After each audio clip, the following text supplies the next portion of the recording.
കൃഷി ഉണ്ടാക്കുന്ന നിങ്ങൾക്ക് എല്ലാവിധ ഐശ്വര്യവും ഉണ്ടാകട്ടെ എന്ന് പറഞ്ഞുകൊണ്ട് എല്ലാവരും കൃഷി ഉണ്ടാക്കുമെന്ന് വിചാരിക്കുന്നു.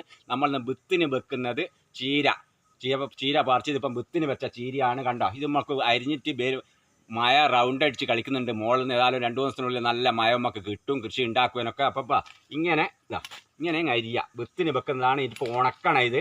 അപ്പോൾ ഇങ്ങനെ കണ്ടോ, ഇതുണ്ടെങ്കിൽ ഇതിപ്പോൾ എന്താ ചെയ്യാന്ന് വെച്ചാൽ നമ്മൾ ഉണക്കിയിട്ട് ഒരളവിലാടാക്കി വെച്ചാൽ അടുത്ത കുറിയത്തേക്ക് നമുക്ക് ഇതിൻ്റെ വിത്ത് ധാരാളം ഉണ്ടാകും. നമുക്ക് ചീര ഉണ്ടാക്കുക, നല്ലോണം ചീര ഉണ്ടാക്കാം. നമുക്ക് ഒരുപാട് വിത്ത് ഉണ്ടാകും. അപ്പം നമുക്ക് ഇത് ബേൽത്താട് ഇട്ട് വെച്ചാൽ മതി. അപ്പം ഇങ്ങനെ വെക്കുക. വീണ്ടും നമ്മൾ എന്ത് ചെയ്യുക, അതുപോലെ തന്നെ ഏലിന് അരിയ ഇതുണ്ടെങ്കിൽ നല്ലോണം വിത്ത് ഉണ്ടിരുന്നു. ഇതുണ്ടെങ്കിൽ വിത്ത് ഉണ്ടെങ്കിൽ നല്ലോണം വിത്ത് അപ്പോൾ ഇത് നമുക്ക് ചീരകൾ നല്ലോണം ഉണ്ടാക്കുക. നിങ്ങളും എന്ത് ചെയ്യുക, ചീര സഞ്ചിയിൽ നല്ലോണം ഉണ്ടാക്കിയാൽ നിങ്ങൾക്ക് നല്ലോണം വിത്തിനും വെക്കുക ഉണ്ടാവും. നമുക്ക് വീട്ടാവശ്യത്തിന് നല്ലോണം വീട്ടിൽ ഉപ്പേരി വെക്കാനും അതുപോലെ തന്നെ എല്ലാ സംഗതികൾക്കും കറിയിലും എല്ലാം ഉണ്ടാക്കാൻ